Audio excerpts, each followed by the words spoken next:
पाठ करते हैं, निरंतर तीनों टाइम भगवान का पूजन भोग प्रसाद सब किया करते हैं। मगर उनके घर में बड़ी दरिद्रता थी, बड़ा गरीबी का माहौल चल रहा था। वही गांव में एक शराबी रहता था, उसके घर में बड़ा मालूम था, दिन भर दारू पीता और मौज करता। पंडित जी भगवान की इतनी आराधना करते, भगवान की इतनी पूजा पाठ करते, उसके बावजूद भी परेशान।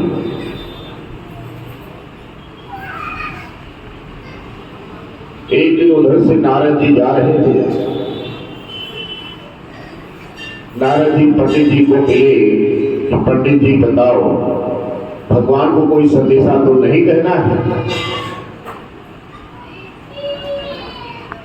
पंडित जी ने नारद जी से कहा कि हे नारद जी, भगवान से मेरा संदेशा कह देना कि ऐसा कब तक चलेगा? भगवान से मेरा संदेशा कह देना, मैं इतनी पूजा पाठ करता हूं, ऐसा कब तक चलेगा? नारद जी ने उनकी बात सुनी और सुन करके चकित रह गए। कहने लगे कि इतनी पूजा पाठ करने के बाद भी ये शब्द है अपने भगवान के प्रति, इन शब्दों का बड़ा हेर फेर होता है।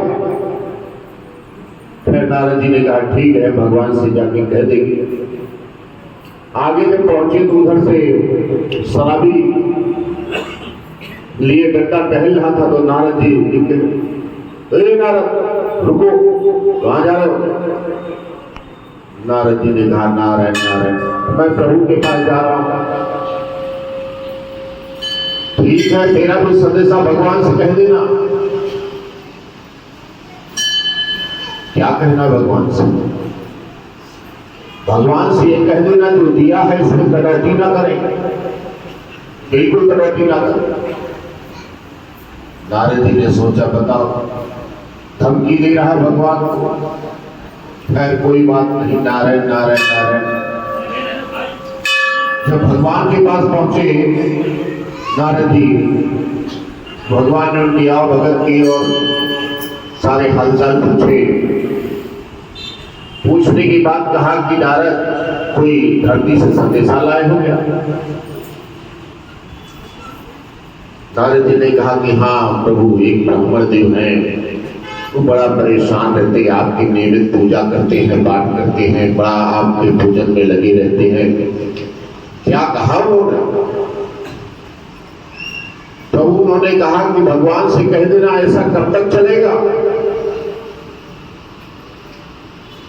भगवान ने कहा कि जाओ उनसे कह देना कि अगर दोबारा संदेशा भेजा तो इससे बदतर हालत हो जाएगी। नारद जी सोचने लगे, बताओ भगवान ने उसके बारे में ये दे दिया, और बताइए नारद, और किसी ने कुछ कहा है? नहीं नहीं प्रभु, कोई बात नहीं बताइए।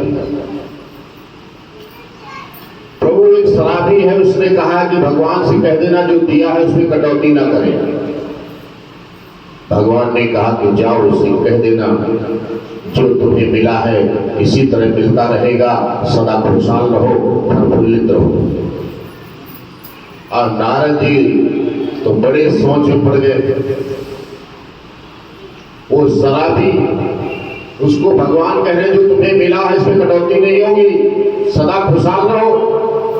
और एक ब्राह्मण बेचारा भगवान की पूजा करता है, उसके बारे में भगवान ने कहा कि अगर दोबारा आए तो बदतर हालत हो जाए।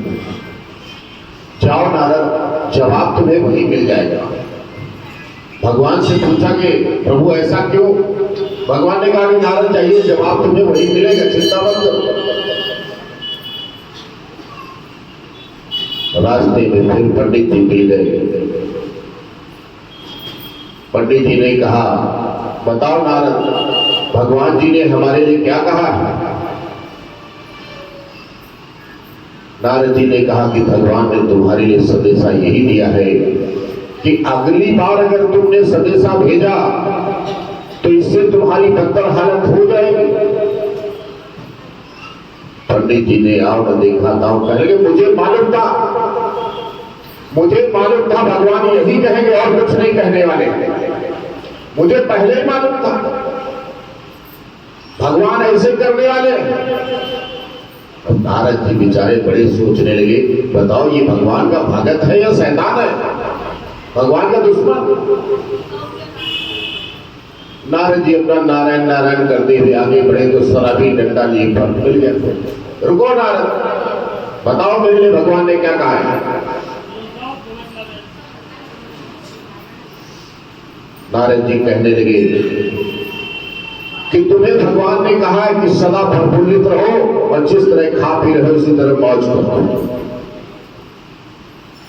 शराबी ने कहा, अरे मुझे मालूम था मेरे भगवान है, वो कभी मेरा बुरा चाह ही नहीं सकते।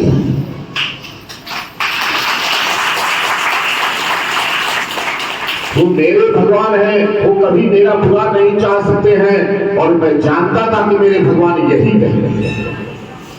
नारद जी बड़े मुस्कुराए और कहने लगे कि भक्ति की ये पराकाष्ठा है। शराब पीता है, मांसाहारी भोजन करता है, मगर अपने नारायण पर इतना विश्वास रखे है कि मेरे भगवान मेरे लिए अच्छा ही सोचेंगे। और एक ब्राह्मण पूजा पाठ करता है, उसके बाद भी, एक पुजारी होने के बाद भी उसको ये विश्वास नहीं है कि मेरे भगवान मेरे लिए हित सोचेंगे। इसलिए हम सभी अपने जीवन में याद रखें कि सदा भगवान पे अटूट भरोसा, एक दृढ़ भरोसा, एक दृढ़ता, एक दृढ़ भरोसा, एक दृढ़ता का यकीन कि मेरी भगवान, मेरी बालाजी या मेरे गुरुजी या मेरी माता रानी या मेरी भोलेनाथ, जिन भगवान को मानते हो, ये कोई जरूरी नहीं तुम किसको मानते हो, जिन भगवान को मानते हो उन पे एक दृढ़ यकीन, दृढ़ विश्वास है। हनुमान जी ने राम जी का दृढ़ विश्वास रखा। राम जी जब दुनिया में थे तो कोई उनको नहीं मानता था कि ये भगवान है, गिने चुने लोग ही मानते थे। हनुमान जी ने मगर उनको भगवान माना, तो जो कोई नहीं कर पाया वो हनुमान जी ने किया है। हनुमान जी ने उनको जीते जी नारायण माना, जीते जी परमेश्वर माना। उसी तरह हमें ये याद रखा है कि मेरे जो भी भगवान है, जिन देवता की मैं आराधना करता हूं, मेरे सब संग हमेशा रहते।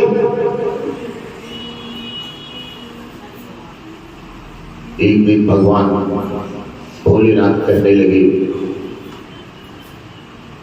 कि प्रभु आप धरती पे नहीं आते हो, आप तो अपने वैकुंठ लोक में विराजते हो, मैं यहां मृतलोक में रहता हूं। ब्रह्मा अपने ब्रह्मलोक में रहते हैं और आप वैकुंठ में रहते हो, यहां मैं मृतलोक में रहता हूं तो बड़ा विचलित रहता हूं, आप धरती पे आया करो।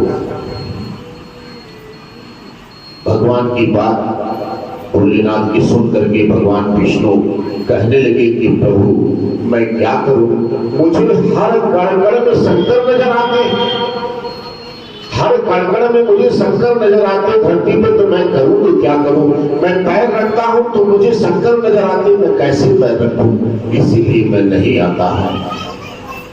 भोलेनाथ कहने लगे कि प्रभु क्या आप धरती पर आओगे ही नहीं।